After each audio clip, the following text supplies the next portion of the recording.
Hey everyone, this is Chappie here at Intense, and for today's video we are going to be reviewing the assembly and service of the Tracer 279 and Tracer 29 lower link.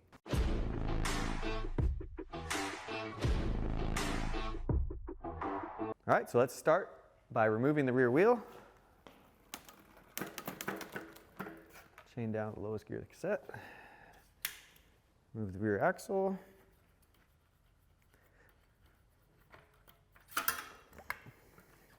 Pull the wheel down and out. Next, we're going to remove the crank arm and crank assembly.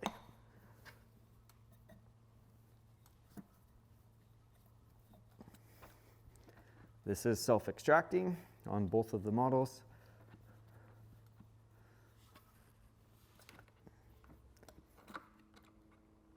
Just keep track of your spacers. Just make sure you keep track of those because they will need to go together the same exact way you pulled it apart. All right, next step is we're going to remove the top link lower pivot bolt.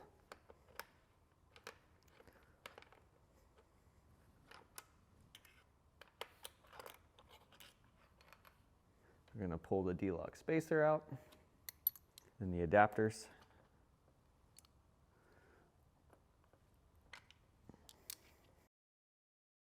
Next, we're going to remove the remaining hardware connecting the rear triangle to the top link.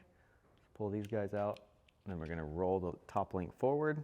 Keep track of the two spacers, one on each side, and also take note of the orientation.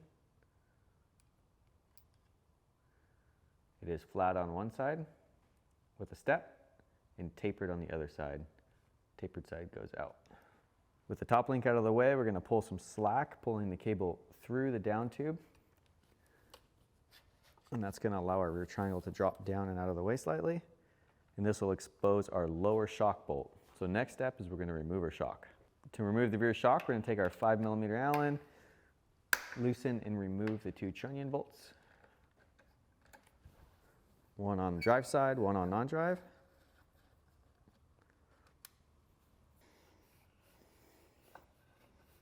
Let's get that loose. Help to support the rear end. All right, to remove the rear shock, we're going to first start with the lower shock bolt, and also take note there is a high and a low position. If you can read the word properly, as we can see here in the high setting, we are in high. If we were to flip it over, low would be able to be read correctly, and that would be in the low position. All bikes come from the factory in the high position. So loosen and remove. Keep your fingers on those flip chips. Slide those out. Let the rear end, you'll see that the link will separate, let that rear triangle drop out. Next, we'll loosen and remove the trunnion bolts from the front of the shock.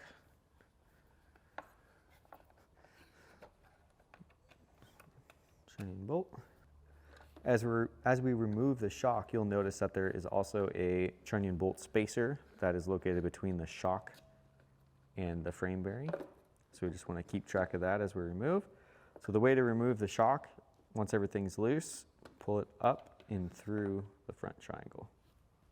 Then, like mentioned before, I'm going to get the trunnion bolt spacers out, one on each side.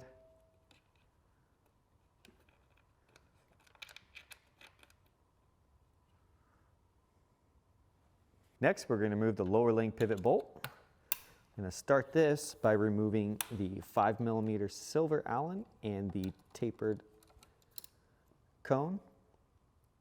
In other words, cone washer. That is what we use to lock the lower pivot into the rear triangle. So once we remove the 5mm,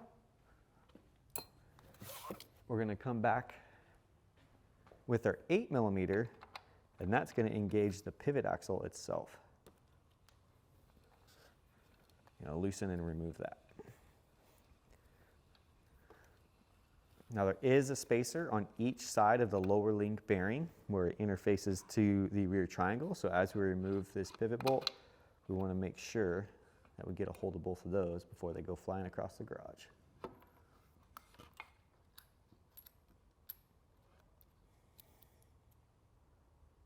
All right, so as we roll the lower link out of the way, we're gonna leave the rear triangle attached to the front triangle via the brake line and the derailleur housing. So we'll use a little bit of protection over here on the side. Lay the rear triangle over. Just make sure that the derailleur housing and the brake line is not kinked or pulling in any weird way that might cause some damage. All right, so now that we have the shock and the rear triangle separated from the lower link, we can now remove the lower link from the front triangle. So we have our BB 69.2 and that engages our bottom bracket here.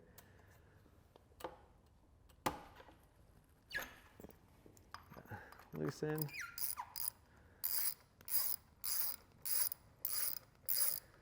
We only need to be removing the non-drive side bottom bracket cup in order to access the lower pivot tube lock ring. All right, with the bottom bracket cut removed, we're going to use that same BB 69.2. We're going to engage the lock ring of our pivot tube here. We're going to loosen and remove. Now this should be pretty tight.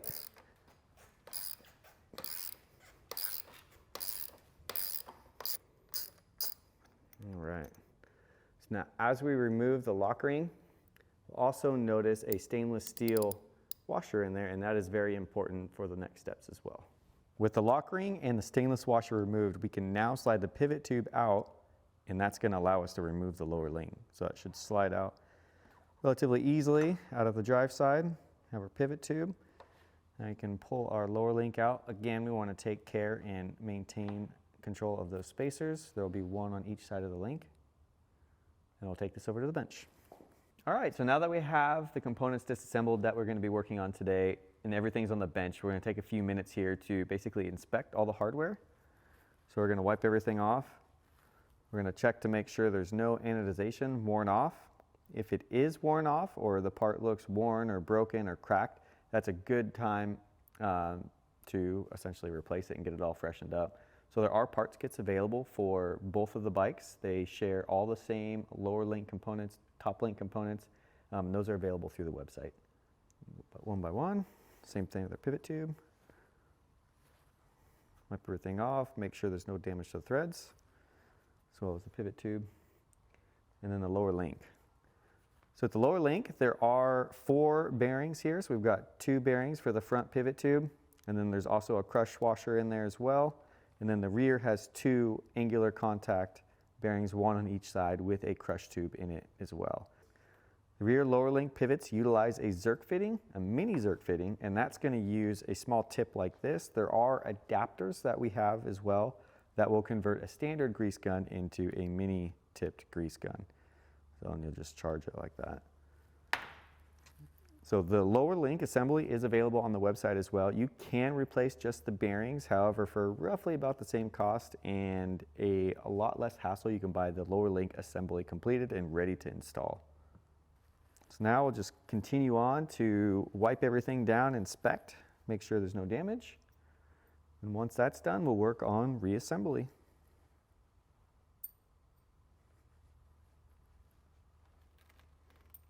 All right, so now that we have everything cleaned and inspected or fresh parts that have been replaced due to damage or wear, we are ready to start basically prepping the components to be installed into the frame.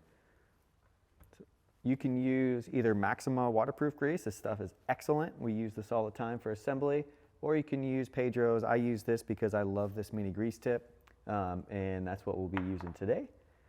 So what we're going to do here is we'll grab our lower link. We're going to grab our lower link washers here. And there's 2 surfaces that you'll see here. So there'll be a stepped side and a flat side. So you can see the step on this side, and then this side is flat. That stepped side is what's going to go facing the bearing. So it will rest like that. So let's get these components prepped. And just to give us a little assistance in holding this in place, get yourselves 4 little dots of grease. Place with that step side facing down. That'll kind of act like a glue, give us a third hand to hold on to that while we do the other side.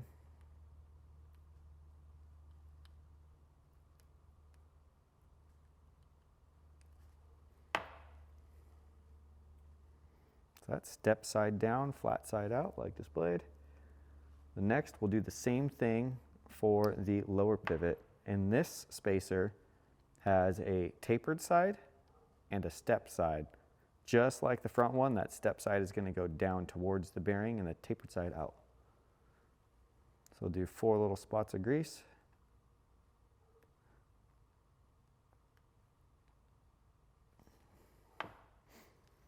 Grab our bearing spacer here, step side down, tapered side up. With that in place, we'll flip the link over, repeat the process on.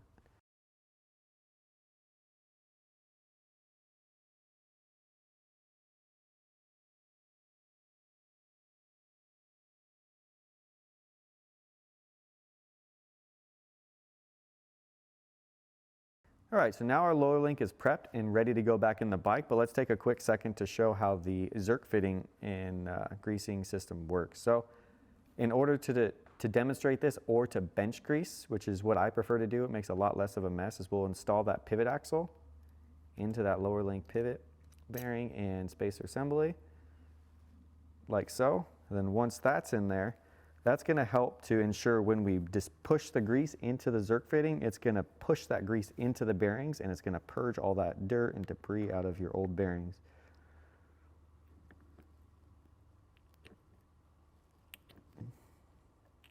Just give her some good pumps.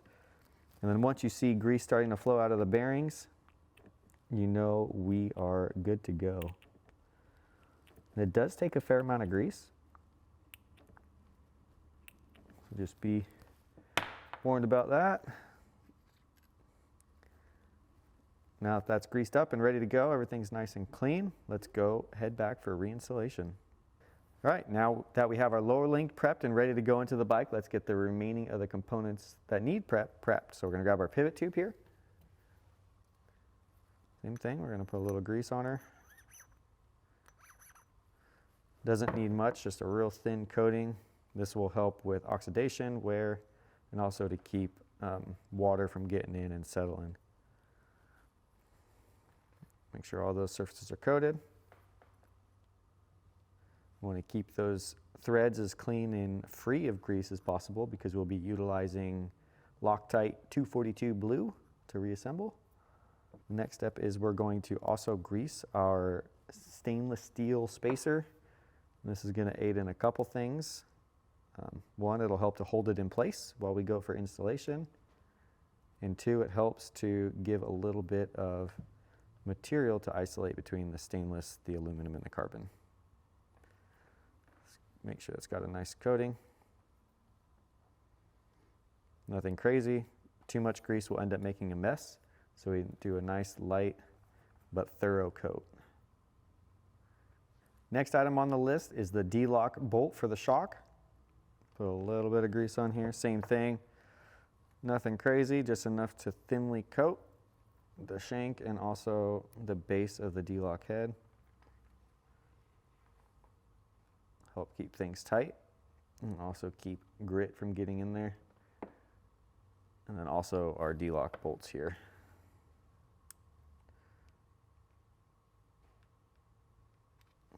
And this thin coating on the shank, and also on the back of the head here, then around the sides here. Repeat the process here.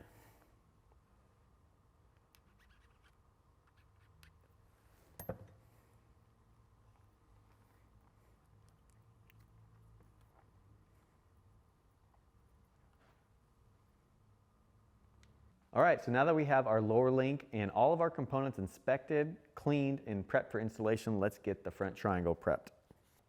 All we're doing here is just cleaning any dirt, grease, contaminants, any debris, and this is also a really good opportunity just to check all surfaces for wear, make sure that there's no excess chafing or damage or anything like that. This is the best opportunity to get a really good look.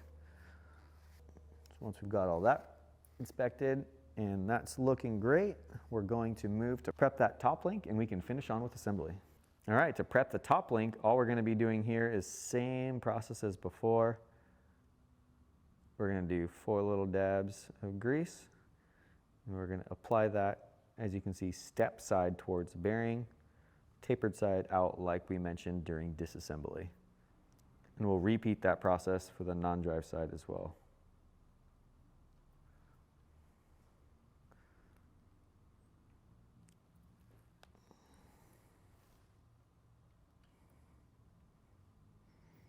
All right, top links prep. Now we're going to prep the carbon surface of the pivot tube assembly. So we're going to use grease as well. Non-lithium based grease, very important on carbon. And basically any surface that the aluminum spacers and hardware is going to contact, we'll put a real thin layer. All right, so now we've got our pivot tube assembly as well as our lower link assembly prepped and ready for install. Let's begin reinstallation. Definitely as we go to slide this into the frame, make sure our spacers stay in place. That is very important. And also, you'll notice as we go to slide the pivot tube in, it is keyed. So there is 3 flat sides. It can go in any one of those 3. It's very universal as far as that goes, but we just need to make sure it's fully seated. All right, so one of the simplest ways to kind of keep track of everything is to come in from the bottom here. Slide our lower link up into position, kind of use your fingers to maintain those spacers. Bring our pivot tube over, make sure everything's aligned, and it should slide through very easily. Now we can just spin our pivot tube assembly until it drops into the keyed 3 positions there, like so. Just make sure that's all the way in, and we can move on to the next step. All right, so with our pivot tube in, we are now going to be installing our stainless steel washer. That's going to get placed into the frame. You can use a pick or just your fingers. We'll set that in there. Then we're going to take our lock ring with 242 Loctite, blue Loctite installed already. We're going to align that into that opening. Just get that lock ring assembly kind of started with your fingers. All right, now we're going to move to snug up the assembly with our BB 69.2.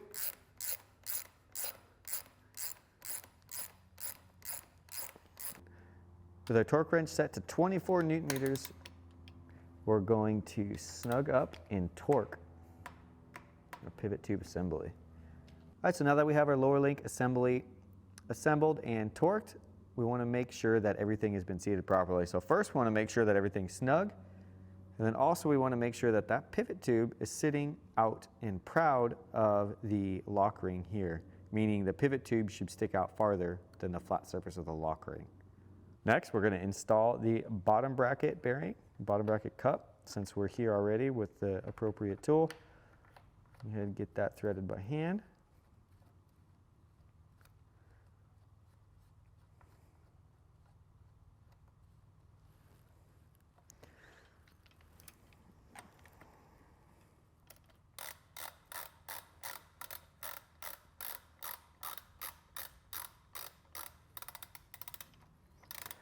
Then we'll tighten and torque to manufacturer's recommended settings. And that will vary depending on the brand of crank arms and crank arm bearings you have. All right, so now that we have the lower link installed to the bike, I'll show a different alternate method as far as installing the shock, but this can also be done as far as removing the shock. We can actually install the rear shock through the tunnel as an alternative method here. So we'll install our trunnion spacers up into the front trunnion mount bolts openings here. So we'll get those in there first. Now with our shock in position, we'll get everything slid up and aligned. We'll slide our trunnion bolts into the proper position. We'll get those started by hand, both the non-drive and the drive side.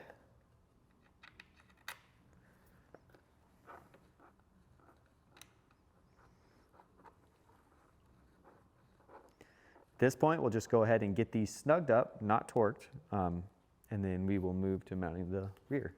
All right, so now we're going to prep the lower link to install the rear shock onto. We're going to take our flip chips here, make sure that there is a small, real thin amount of grease, just like we've done with everything else. Get that in there. As you can see, we can read high in our standard setting, so that's what we're going to go with on both sides.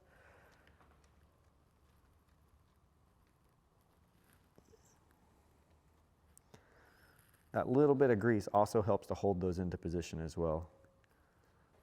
With our titanium bolt here, we want to make sure that the threads are lightly greased as well as the shank.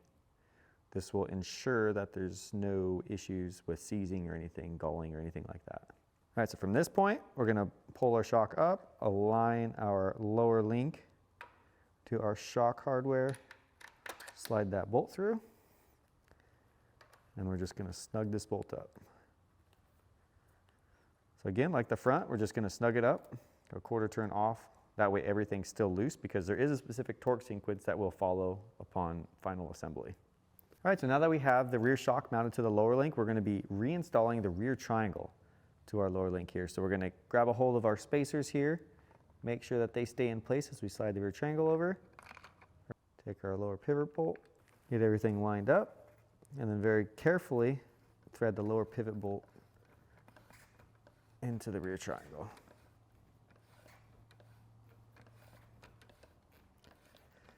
Cool, we'll snug up. Again, we're not gonna tighten and torque yet, we're just gonna go snug. All right, so next we're gonna be mounting the rear triangle to the top link, and we're gonna be using our D-lock adapters here. So there are two different styles here. There's one that is ovalized, that is specifically for the head of our D-lock bolt, and there's one that is cylindrical, and that is specifically for the nut of our D-lock bolt. So typically what we have is the nut on the drive side. So we're gonna roll our rear triangle forward. We're gonna pinch the top link here, and we're gonna make sure that those spacers stay in place as we slide this into position. Get everything all lined up, and we're gonna tape that cylindrical D-lock bolt. Also note that it is offset, so it will only go in one way. So we're gonna slide that into position. Get that there, and that should hold the rear triangle in place. Take the opposite side and slide that one in as well. Again, making sure it's aligned. It should slide right in. Take our D-lock spacers here. They do have an O-ring in them, so they will slide right on, but also will hold themselves into position.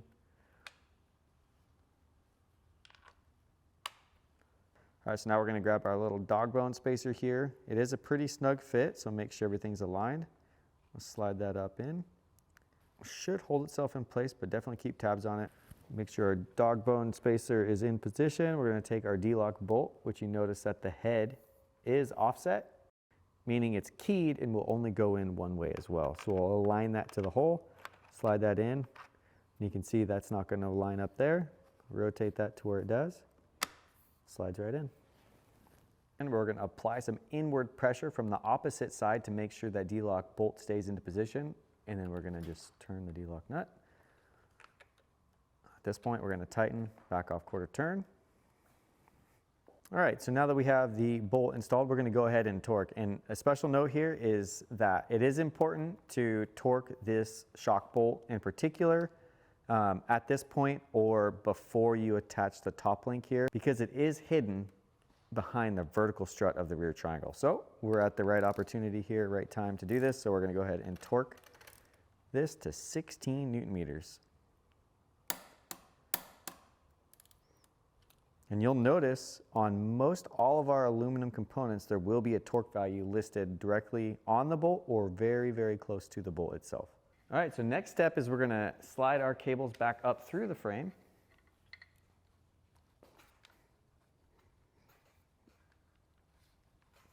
Get them back into their original position here.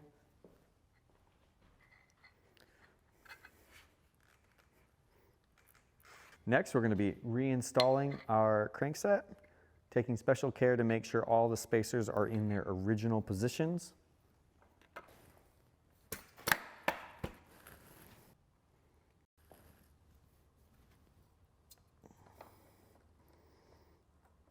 Everything lined up.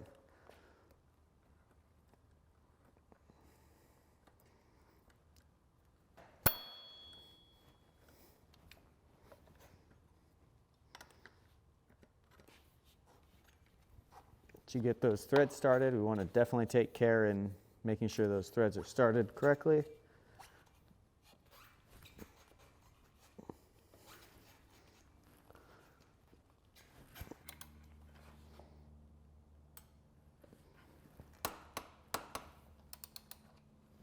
All right, so now that we have the frame reassembled, we're going to go ahead and reinstall the rear wheel and then get all the components torqued and everything wiped down.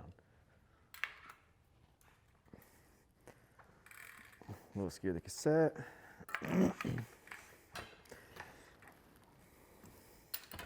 Get everything lined up. Rear axle in. Let's get that bad boy snugged. Just gonna install our little pivot bolt plug here. This simply pushes in. It just keeps debris out of the pivot axle. All right, so now we're gonna be coming back through with our torque wrench and torque everything that we have disassembled. So we do have the lower pivot tube torqued. We do have the lower shock bolt torqued. So now we're gonna be torquing the front trunnion mount bolts. So as mentioned before, the torque values are listed on the bolts themselves. So we're gonna get those torqued to 16 Newton meters. Come to the other side and torque up to 16 Newton meters as well. So next in line is we're going to torque the lower pivot axle here with an 8mm Allen, and the call out is 7 Newton meters, but anywhere between 7 and 9 is acceptable here. So now that we have the pivot axle snugged up, we're going to install the silver 5mm Allen with our cone spacer into that bolt.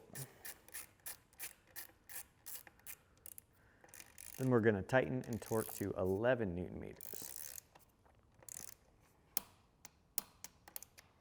So next in line, we're going to tighten and torque our D-lock nut. This is with the 5mm Allen, again listed at 16 Newton meters. All right, so now that we have all the link components tightened and torqued properly, we're going to lastly tighten and torque our rear axle. So this axle, even though it does have a quick release lever on it, on the non-drive side, on the drive side is where we're going to be engaging our 5mm Allen and our torque wrench. Just going to go through the axle like so, and because we're coming from the axle from the opposite side, it's actually going to be kind of what you would consider reverse thread. So it's going to be righty-loosey, lefty-tighty. So this is going to be torqued to 11 Newton meters. Now as a note, you'll notice that the UDH hanger bolt does call out 25 Newton meters, and that's for the 8mm here that tightens and torques the derailleur hanger, but not the rear axle. So it's important to note you want to tighten and torque the rear axle to 11 Newton meters. All right, so now that we have everything tightened and torqued, we're just going to go through and give everything a wipe down, get all of our greasy fingerprints off the bike. And this also gives us a chance to double check our work, make sure everything's in place. Nothing is loose, nothing is out of place. Everything looks ready to rip. All right, so there you have it. We have successfully completed the rebuild and assembly of the lower link on our Tracer 279 and 29. Now, like I said before, the parts are cross-compatible between the bikes, so everything you saw here will work on the 279 as well. And all the parts that are required for this are available in kits, which will be located on the website. Now, if you have any questions or comments or need any assistance along the way, don't hesitate to reach out to our customer service team. They'll be more than happy to guide you through the process and help you in any way. Thanks so much for choosing Intense.